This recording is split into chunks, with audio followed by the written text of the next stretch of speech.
حتیٰ کہ وہ لڑکی جو اغوا ہوئی تھی اس کا باپ بھی نہ صرف ووٹ دے کر آیا بلکہ نذرانے کے طور پر اپنا پیٹ کاٹ کر مکھن، دودھ، دہی اور پتہ نہیں کیا کیا ساتھ لیتا گیا، جو کمال شفقت فرماتے قبول بھی کر لیا گیا۔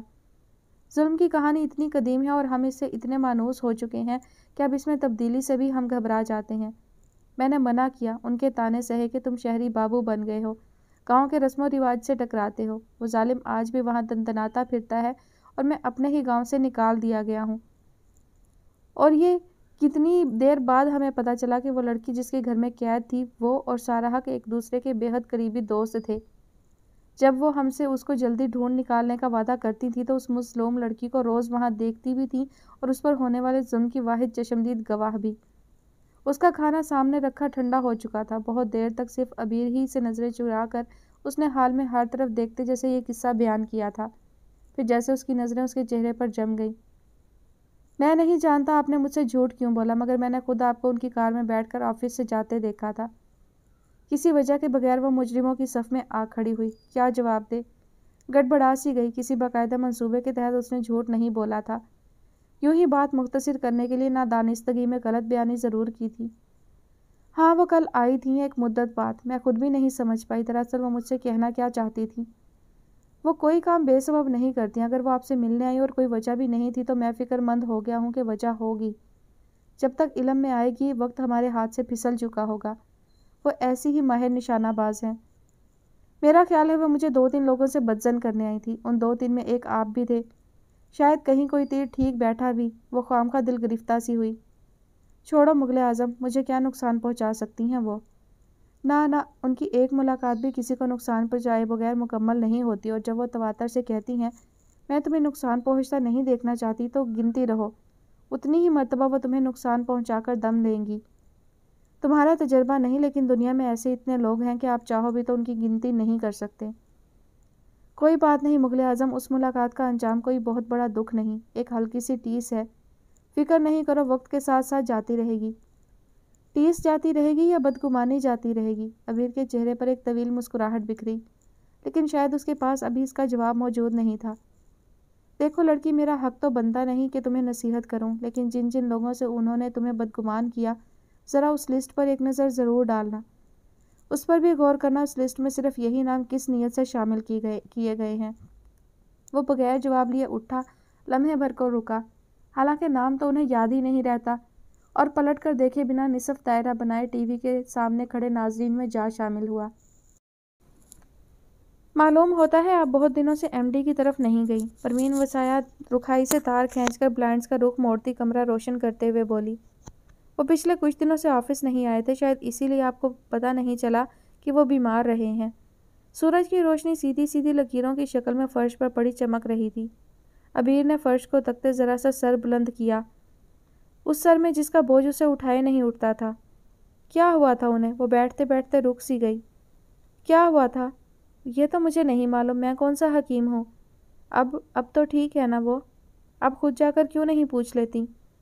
پتہ نہیں، وہ مصروف ہوں شاید، تمہارا تو جانا بنتا ہے، تم ڈیوٹی پر ہو، میں جاؤں تو ہو سکتا ہے وہ ڈسٹرب ہوں۔ مت جائیے، اس نے رکھائی سے کہا، چائے 10 بجے لیں گی یا 11؟ تم پلیز ان کی طرف جاؤ گی تو ان سے پوچھو، اگر انہیں فرصت ہو تو میں ان سے مل لوں۔ واقعی وہ کچھ دن سے ہر طرف سے لاپرواہ رہی تھی، کتنی دفعہ اس کا جی چاہا تھا وہ یہاں سے چلی جائے، غائب ہو جائے، کہیں چھپ جائے، اور جب آنکھیں بند کرتی سارا حق چھم سے اس کی آنکھوں میں اتر آتی، سونے کی کوشش کرتی تو ان کے جملے ہتھوڑے کی طرح ٹھک ٹھک کرتے اس کے کانوں سے ٹکرا کر سماعت کو زخمی کیے دیتے تھے۔ فرار کی کوئی راہ بھی ہے؟ اس وقت وہ کوئی کام نہیں کر رہے۔ وہ روٹ کر چلی گئی، لیکن شاید زیادہ دیر خفا نہیں رہ سکی۔ عادتاً ہی مشینی لہجے میں پیغام دے کر وہ پلٹ رہی تھی کہ ٹھٹک گئی۔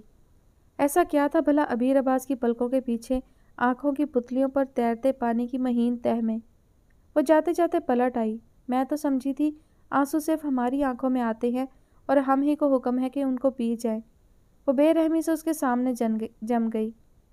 کس بات پر روتے ہیں آپ لوگ؟ کوئی غمگین فلم دیکھ کر یا ڈرامے میں کسی کی موت پر؟ دردناک کہانی پڑھ کر؟ یہ جو دکھاوے کے دکھ ہوتے ہیں نا جی، اصلی زندگی میں بالکل بے حیثیت ہوتے ہیں۔ اگر وہ اتنی ہی ظالم ہو گئی تھی تو کیا ضرورت تھی ان آنسوؤں کی پردہ داری کی؟ عبیر نے پروین وسایا کی سی بے رحمی سے سوچا۔ جو پتلیوں پر تیر رہے تھے اس نے ان کو پلکوں سے ٹپکنے بھی دیا۔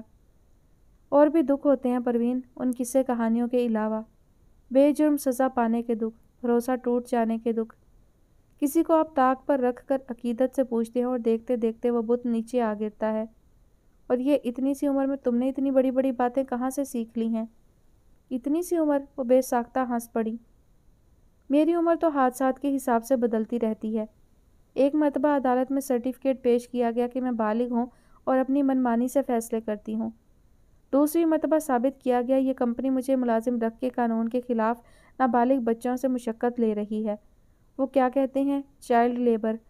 اور سیکھنے کا کیا ہے؟ کچھ بڑے بڑے حادثوں سے سیکھا، کچھ آپ جیسے لوگوں کے ساتھ رہ کر۔ ہماری طرف ویسے بھی لوگ پیدا ہی بڑے ہوتے ہیں، گاؤں میں بچپن کوئی چیز نہیں ہوتا۔ پروین کے محنت کش دھوپ میں جھلسے سانولے چہرے پر ایک رنگ آ کر گزرا۔ ایم ڈی صاحب آپ کو یاد فرما رہے ہیں، چہرے پر پانی کا چھینٹا ڈالنے، وہ بہت سمجھدار آدمی ہیں۔ عبیر کو اس کے لہجے پر رشک آیا، کیسی بے ریا محبت ہے اس کی، انمول خلوص میں ڈوبی۔ وہ ان کو اتنا سا رنجیدہ بھی برداشت نہیں کر سکتی تھی۔ میں ابھی ہو کر آتی ہوں، تم میرے لیے اچھی سی چائے بناؤ۔ مجھے کسی نے بہت سارا گڑ دیا تھا، دینا تو نہیں تھا کسی کو، مگر میں تمہارے لیے لے آئی۔ آج ہم دونوں مل کر گڑ والی چائے پیئیں گے۔ ایک پرانے اخبار میں لپٹے گڑ کے بڑے بڑے ڈلے پروین وسایا کے حوالے کرتے جیسے اس کے کاندھوں سے بوجھ اتر گیا۔ امانت با امانت دار رسید کسی کی بھی محروم بیٹی کی طرف پہنچا تو صحیح۔ کیا باقی سب لوگ ان سے مل آئے ہیں؟ انہوں نے سب کو نہیں، آپ کو یاد فرمایا ہے۔ کوئی فائل لے کر جانی ہے؟ فائل کا تو کوئی ذکر نہیں تھا، اب تو بلائے بھی بہت دیر ہو چکی ہے۔ آفس کا منکش دروازہ بند تھا، جگمگاتی ناپ گھما کر وہ بے دھڑک اندر داخل ہو جانے کی جرت کو اس نے بمشکل روکا۔ اخلاقیات بہرکیف اسے پروین وسایا سے ہی سیکھنی پڑیں گی۔ اس نے دروازہ کھٹکھٹایا، اندر سے آتی کہکہی کی آواز میں اس کی تھپ تھپ ڈوب کر رہ گئی تھی۔ اس کا جی چاہا پلٹ جائے، فارغ تو وہ نہیں تھے بہرکیف، اکیلے بیٹھ کر کوئی کہکہے نہیں لگاتا۔ وہ پلٹ ہی رہی تھی کہ دروازہ کھل گیا۔ توقع کے بالکل برعکس وہ اس کے مقابل تھا، وہ جس نے سفارش کی اور دشمنوں میں ڈھنڈورا پیٹتا پھرا۔ اب جو اس کا انگ انگ مسرت سے جگمگا اٹھا تھا، معلوم نہیں کیا سوچتا ہوگا۔ وہ شاید اس کی آنکھوں سے اس کا سراغ پا نہیں سکتی۔ اس نے آنکھیں جھکا لیں، پسپا ہو کر یا شکست کھا کر یا یوں ہی۔ ان آنکھوں کا سامنا عبیر کے لیے کبھی آسان کام نہیں رہا تھا۔ کیا ہوا؟ اس نے حیرت سے اس کا چہرہ دیکھتے پوچھا۔ سب کچھ تو صاف لفظوں میں لکھا تھا، طوطے اور فال کو کیا کمال دکھانا باقی تھا؟ کچھ نہیں، اس نے بہادری سے مسکراتے کہا۔ کسی ورکر نے بتایا ایم ڈی صاحب کی طبیعت خراب تھی اور انہوں نے شاید بلایا تھا مجھے۔ کسی وجہ کے بغیر اس کا لہجہ غیر ضروری مؤدبانہ تھا۔ میں نے سوچا خیریت دریافت کر لوں۔ اس انداز گفتگو میں آپ ذرا اپنے ایم ڈی سے بات کر کے دیکھیے، میری گردن تو ویسے بھی کٹ رہی ہے۔ کون ہے فاروق؟ انہوں نے اندر سے ذرا بلند آواز سے استفسار کیا تھا۔ آپ کی کوئی کلیگ ہیں، اپنے ایم ڈی کی خیریت دریافت کرنا چاہتی ہیں۔ اس نے کمرے کی طرف گردن گھماتے معمولی لگی لپٹی بھی نہیں رکھی تھی۔ عبیر ہے کیا؟ اندر آ جاؤ بیٹا۔ اس نے راستے سے ہٹ کر خاموشی سے اس کے اندر آنے کی جگہ دی۔ عبیر کمرے کے وسط میں کھڑی ہراساں سی دکھائی دیتی تھی۔ آپ کی طبیعت ٹھیک ہے؟ اس سے قبل کہ وار خود اس پر ہوتا اس نے جلد از جلد معاملہ نمٹانے کی تھی۔ بیٹھو تو صحیح، ایسا لگتا ہے میں نے کہہ دیا ٹھیک ہے تو الٹے قدموں پلٹ جاؤ گی۔ تم دونوں کے مراسم کچھ خراب لگ رہے ہیں۔ وہ جملے کے نصف آخر سے اپنے بیٹے سے مخاطب ہو گئے تھے۔ ہم دونوں کے مراسم تو روز اول سے خراب تھے، آج تو ان کے مراسم آپ سے بھی اچھے نہیں لگ رہے۔ تم ہم دونوں کے بیچ بی جمالو مت بنو۔ انہوں نے اپنے چہرے پر سنجیدگی مسلط کر لی، جس میں زبردستی شامل کیے گئے مصنوعی پن کی چھاپ صاف جھلک رہی تھی۔ ایسی بات نہیں، وہ کرسی پر بیٹھ کر سکون سے بولی۔ یقیناً اپنا تمسخر بنوانا کوئی کارنامہ نہ ہوتا۔ اصل میں اپنے فادر کی طرف سے پریشان تھی۔ کیا ہوا ان کو؟ ایم ڈی کے ہاتھ میں تھامی کافی کی پیالی لرزی تھی۔ ان کی رنگت خوف سے زرد تھی۔ تمام تر سنجیدگی لپیٹ کر ایک طرف رکھتے اس کا جواب وصول کیے بغیر اسی بے چینی سے انہوں نے اپنی گردن دوسری سمت موڑ لی تھی۔